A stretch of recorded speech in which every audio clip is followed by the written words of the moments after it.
Info. Bonjour Vincent Martini. Bonjour. Vous êtes maître de conférences en sciences politiques à l'école polytechnique, chercheur associé au CEVIPOF. On revient avec vous donc sur ce discours d'Emmanuel Macron hier devant le Congrès et ce qui va suivre aujourd'hui avec Édouard Philippe devant l'Assemblée. D'ailleurs, on va peut-être commencer par ça. Qu'est-ce qu'Édouard Philippe peut dire de plus dans sa déclaration de politique générale que ce qu'a déjà annoncé hier le chef de l'État ? Il peut dire beaucoup puisque le chef de l'État s'est contenté de faire un discours très institutionnel, ce qui laisse un large champ de la vie sociale ouvert pour Édouard Philippe, puisqu'on n'a pas parlé d'économie et de société, finalement, on a parlé essentiellement de la réforme du droit du travail, notamment. La réforme du droit du travail, absolument, mais aussi toute une série de mesures qui a été esquissée par le président de la République. Il pourrait d'abord développer les mesures institutionnelles, mais enfin, je ne crois pas qu'il le fasse. Il va surtout parler de la fameuse conférence des territoires qui doit se réunir tous les 6 mois et dont il va falloir préciser le contenu. Il va falloir parler de la loi de la moralisation de la vie politique, encore une fois esquissée hier par le président de la République, mais le Premier ministre a là un boulevard, justement, pour préciser ce qu'a dit le président hier. Est-ce que sur la forme, vous avez mieux compris, vous, comment allait se répartir justement la parole et donc le rôle, les rôles entre les deux ? C'est intéressant de voir que ce discours du Congrès, il confirme une tendance générale depuis une quinzaine d'années, c'est-à-dire l'affaiblissement du Premier ministre vis-à-vis du Président.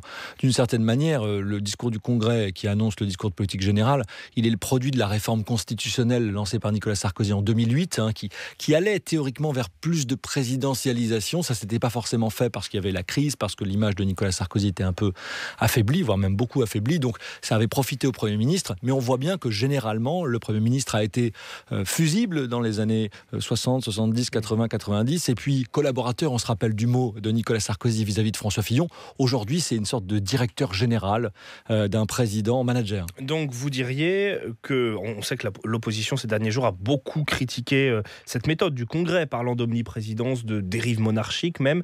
Ce que vous dites là, c'est que ce discours confirme finalement cette concentration des pouvoirs, cette volonté de concentrer les pouvoirs. Oui, il confirme cette volonté. Je pense que d'une certaine manière, ce qu'est en train de faire Emmanuel Macron, c'est ce qu'avait tenté de faire Nicolas Sarkozy, mais que ses défauts de caractère, si on peut les exprimer ainsi, avaient empêché, en fait, d'une certaine manière, Macron, c'est Sarkozy sans le caractère.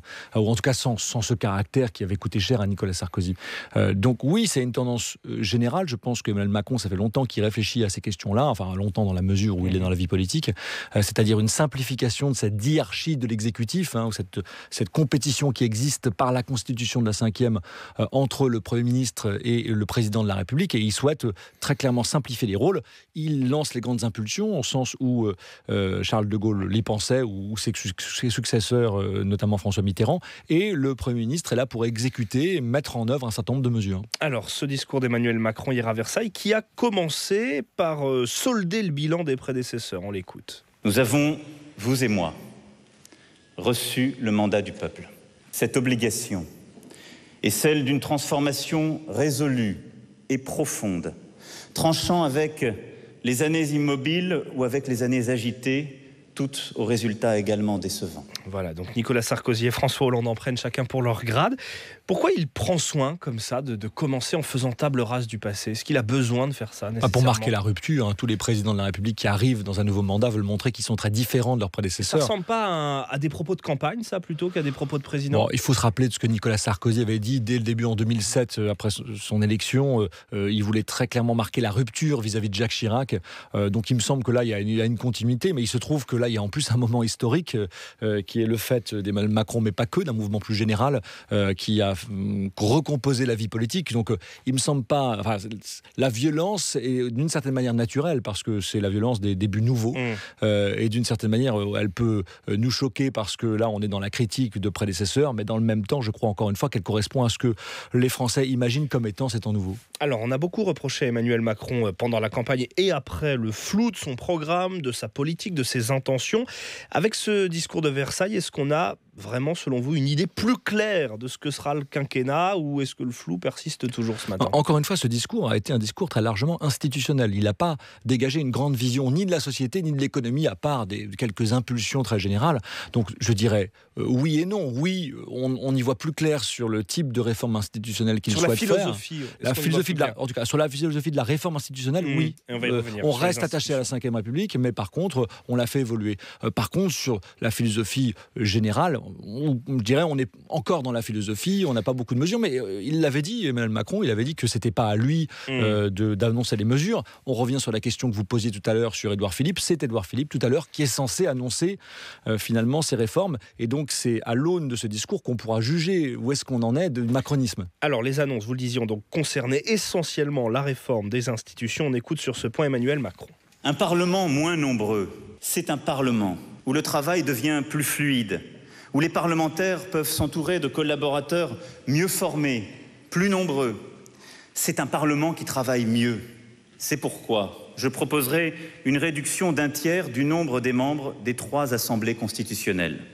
Je proposerai ainsi que le Parlement soit élu avec une dose de proportionnel, pour que toutes les sensibilités y soient justement représentées. 1 tiers de parlementaires en moins, dose de proportionnel, limitation du cumul des mandats dans le temps aussi. C'est avec ça qu'on peut restaurer la confiance des Français, selon vous, ou c'est cosmétique ? Non, c'est pas cosmétique, c'est important. Parce que d'abord, c'était une demande ancienne de l'électorat, si tant est que l'électorat a des demandes très précises sur les institutions. Mais enfin, en tout cas, il y a une demande là d'économie, de simplification. Je crois que la bonne nouvelle, c'est la limitation du cumul des mandats dans le temps, parce que c'est censé mettre fin, en tout cas en théorie, à la professionnalisation de la vie politique. Ne pas faire de la politique un métier qu'on exerce trop longtemps, ou en tout cas une activité qu'on exerce trop longtemps. En même temps, là où ça va être compliqué, la réforme qui va être la plus difficile à mettre en œuvre, il me semble que c'est la dose de proportionnel. Édouard Balladur a prévenu il y a quelques jours qu'il y avait un risque de mesures anticonstitutionnelles, puisque cette dose, elle sera de combien ? Est-ce qu'on n'introduit pas une inégalité entre les territoires ? Donc, on n'atteint pas au principe de la République. Là, je crois qu'il y a des mesures qui sont éventuellement importantes, mais il faut voir comment elles vont être mises en œuvre, parce que là, tout le diable se gît dans les détails, d'une certaine manière, dans ce genre de situation. Merci beaucoup, Vincent Martini. Je rappelle le titre de votre dernier livre, « Dire la France, culture et identité nationale », publié aux presses de Sciences Po. Bonne journée.